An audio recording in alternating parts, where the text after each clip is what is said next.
শীতকাল শুরু হয়ে যাবে আর আমার বাসায় এই খাবারটা হবে না, সেটা কিভাবে হয় বলেন তো? আমার বাসার মানে সবারই, পরিবারের আমরা 4 জন সদস্য, তাদের ভিতর 3 জনারই চাহিদা থাকে এই একটা জিনিসের উপরে।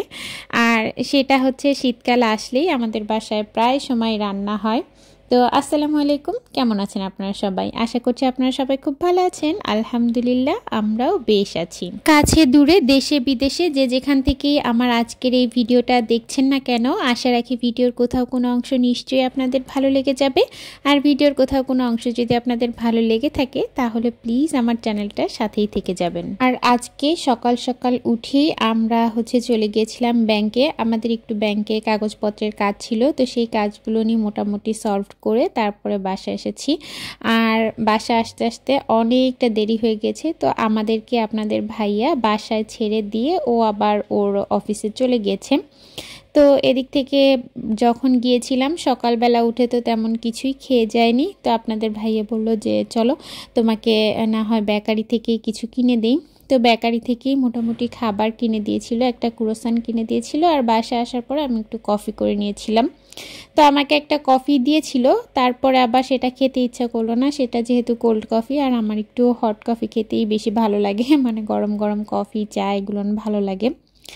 যাই হোক, মোটামুটি বেশ অনেকটা সময় আমি রেস্ট নিয়েছি। আর এখন যেহেতু শীতকালের বেলা, মানে কোথা থেকে যে কোথায় বেলা চলে যায় টেরই পাওয়া যায় না। তো যাই হোক, দুপুরে গতকালকের কিছু তরকারি ছিল, সেটা দিয়েই মোটামুটি আমরা দুপুরের খাবারটা কমপ্লিট করেছি। আর এখন এদিক থেকে আমি অনেকগুলা সবজি কেটে নিয়েছি, সবজি দিয়ে এদিক থেকে চাল আর ডালও ধুয়ে নিচ্ছি। রান্না করব কি সেটা তো আপনারা এতক্ষণে বুঝেই গিয়েছেন, সেটা সবজি খিচুড়ি রান্না করব। আর আমার বাসায় বিশ্বাস করবেন না, শীতকাল আসলে শীতের সকালে দুপুরে রাতে মানে অধিকাংশ সময় হয় সকালে, না হয় রাতে, না হয় দুপুরের দিকে দেখা যায় এই তো খিচুড়ি করাই হয়। আর খিচুড়িটা আমি আর আমার ছেলে অনেক বেশি পছন্দ করি, আপনাদের ভাইয়াও পছন্দ করে, তবে ও দেখা যায় বেশিরভাগ সময় বলে এই যে রাতের দিকে করতে। তাহলে হয় কি, কিছুটা খিচুড়ি থেকে যায়, সেটা ওকে পরের দিনের জন্য আমি ও লাঞ্চ বক্সটা রেডি করে দিতে পারি, সাথে একটা ডিম পোচ করে দিলেই ওর হয়ে যায়। তো সে কারণেই আর কি সে বলে রাতের দিকে করতে। যাই হোক, এখন আমি খিচুড়ি রান্নার জন্য সব মানে কিছু কুটে ধুয়ে একদম রেডি করে নিয়েছি। সবজিগুলো আগেই আমি কুটে রেখেছিলাম, কুটে রেখে একদম ধুয়ে ঝরার জন্য দিয়ে দিয়েছি।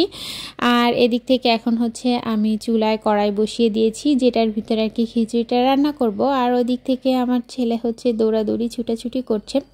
যাই হোক, অনেক দিন করেই আপনাদের সাথে আসলে ভিডিওগুলো শেয়ার করা হচ্ছে। আসলে কি বলবো, মানে এত বেশি ব্যস্ততার ভিতর থেকে সময় পার করছি, মানে এদিকে যে আমি একটু ভালোভাবে সময়টা দিব সেটা আসলে হয়ে উঠছে না। যাই হোক, তারপরও আমি চেষ্টা করতেছি আর কি সপ্তাহের ভিতর না হলেও 2-3টা ভিডিও দেওয়ার জন্য।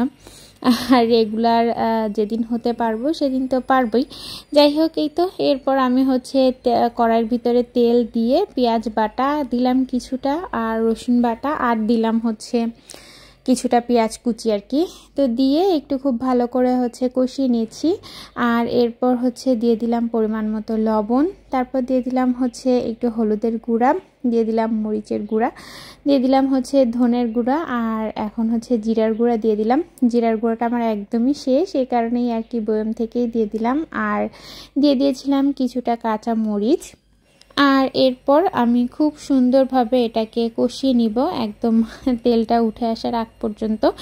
আর দেখলাম যে আমি একটু হলুদের গুঁড়া কম লাগছে, সে কারণে আমি আরেকটু হলুদের গুঁড়া দিলাম আর কি। আর এরপরে আমি একটু পানি দিয়ে নিচ্ছি যাতে মশলাটা আমার পুড়ে না যায়।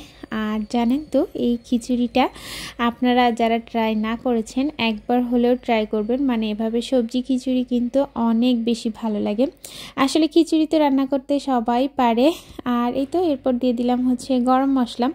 তবে হ্যাঁ, খিচুড়ি কিন্তু সবাই পারে রান্না করতে, আর আমি যেহেতু শেয়ার করছি, আমি যা করি না করি সেগুলো নিয়ে আপনাদের সাথে শেয়ার করি। তো এই কারণেই মূলত আপনাদের সাথে শেয়ার করা। দেখা যায় প্রথম যখন আমার সংসার জীবন শুরু হয়েছিল তখন শুধু কান্না করতাম, জানতাম না কোন কাজটার পরে কোন কাজটা করতে হয়, কিভাবে কাজ গুছিয়ে করলে খুব তাড়াতাড়ি করে করা যায়, আর কিভাবে করলে রান্নাও টেস্ট হয় আর কি। তো কোনো কিছুই জানতাম না, এখন অল্প অল্প করে অনেক কিছুই জানি। তো সেগুলো নিয়ে আপনাদের সাথে শেয়ার করছি। দেখা যাবে আমার মতো যেসব আপুরা শুরুতে কিছুই পারে না তাদের হয়তো একটু হলেও উপকার হতে পারে। যাই হোক, অনেক ধরনের সবজি দিয়ে আজকে সবজি খিচুড়ি রান্না করে নিয়েছি, সাথে আছে বোম্বাই মরিচ আর আচার। আজকের ভিডিওটি এই পর্যন্ত।